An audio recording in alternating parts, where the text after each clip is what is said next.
Oh, America! How'd you fool me? Welcome back to my channel. My name is Phil. I am from Germany and I was a huge fan of the United States of America. Growing up in Germany, most things that you see on TV are Hollywood or US produced, and that is basically where you get the idea of the lifestyle of the US from, right? So of course I got into skyscrapers. I love New York City. I had posters in my room set up. I have calendars. Man, this is the country, the land of opportunity. I have to go there. And I was so interested in just everything US related. When I grew up though and got into traveling a bit more, my point of view shifted from the West kind of towards the East a bit, and Asia became more and more interesting to me.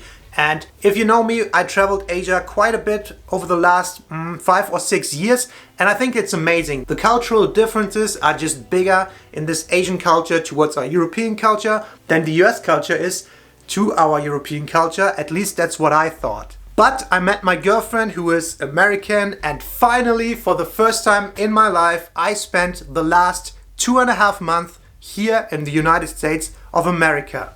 So here are a couple of things that I expected to be different than they turned out to be. First of all, there is no real city life in the US. So if you take New York City out of the equation, it's a very different city life in the US than it is in Europe. So when I think about city life in Europe, I think about living in a city like Munich, like Berlin, Madrid, Barcelona, Rome, whatever. And you know what that looks like in your head. You're living inside of that city. You have everything in range. Everything is close together. But the US city layouts are very, very different. And it really comes down to living is kind of separated from doing things in the US. And what I mean by that is, most of all, things are more spread out, and there are living areas, and they call it subdivisions. They are everywhere. All the cities are basically surrounded by subdivisions. But since it's way more spread out, there is no way that you can go from your subdivision to a city center. So if anybody says,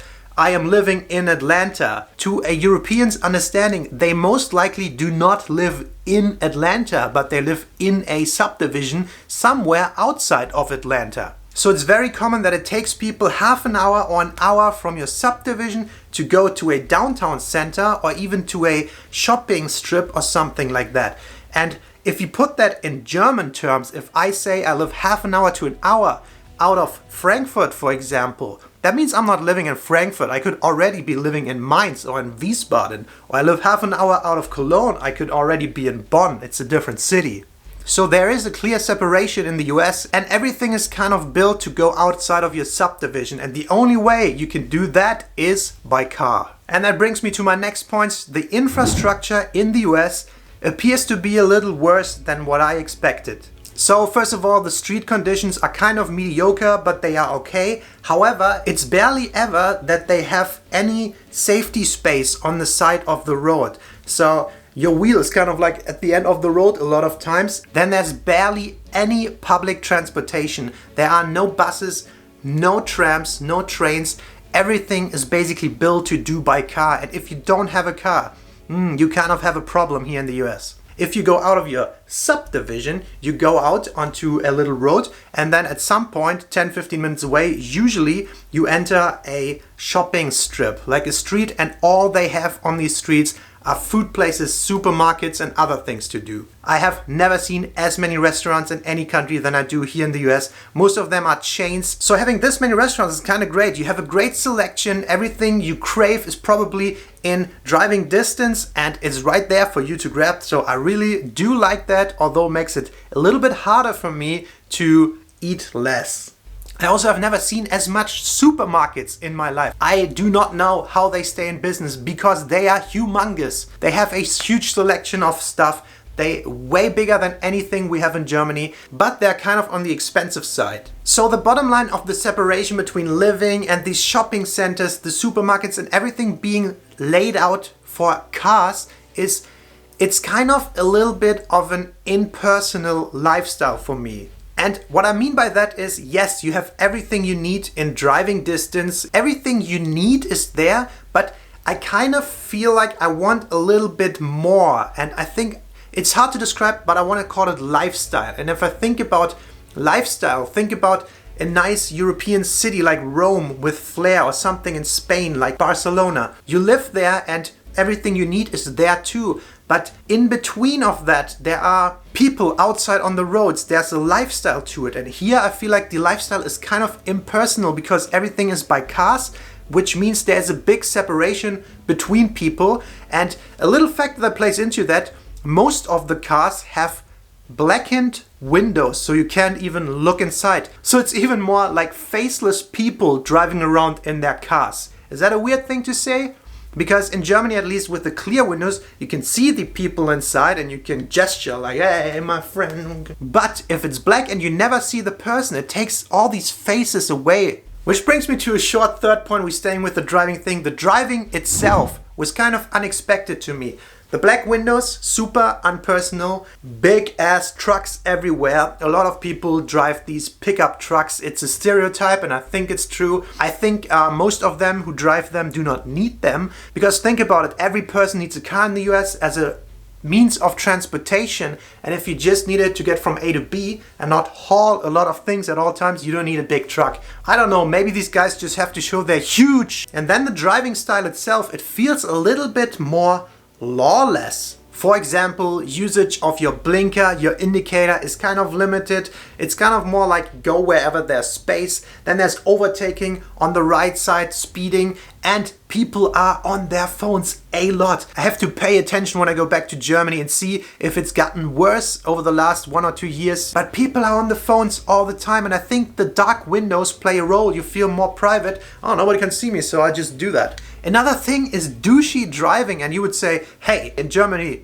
we have a lot of douchey drivers. Well, yes, we do, but there's also a little bit more consideration. For example, a very, very common thing here in the US is closing gaps on purpose if a person wants to go in. Just think about you coming out of the McDonald's parking lot and there's still standing traffic. People go up to a red light and they stop. Then there's a car coming and that guy sees you coming out of there and wanting to go in. And instead of leaving one car space so you can go in, they just close it right up, and that's super normal. Or another example, merging lanes. You kind of do the zipper principle, right? One goes in, next car goes in, like taking turns. If people see you on the highway or whatever, wanting to join into a lane, you set your indicator. They see, oh, indicator, he wants to go in. I better be fast and close that gap so he doesn't steal my spot. Fourth point, the weather. Okay, I kind of expected this, so this is not an unexpected thing, but a big takeaway of the US is, on average, in most regions, the weather is just so much better than it is in Germany. Especially here in the south, in South Carolina. Florida is even better, I think, and the West Coast might be super awesome as well. Might be even the best climate we have anywhere on the planet. So yes, that would be probably my number one reason why I would consider moving here in the future. Just awesome weather. Another misconception I had is number 5.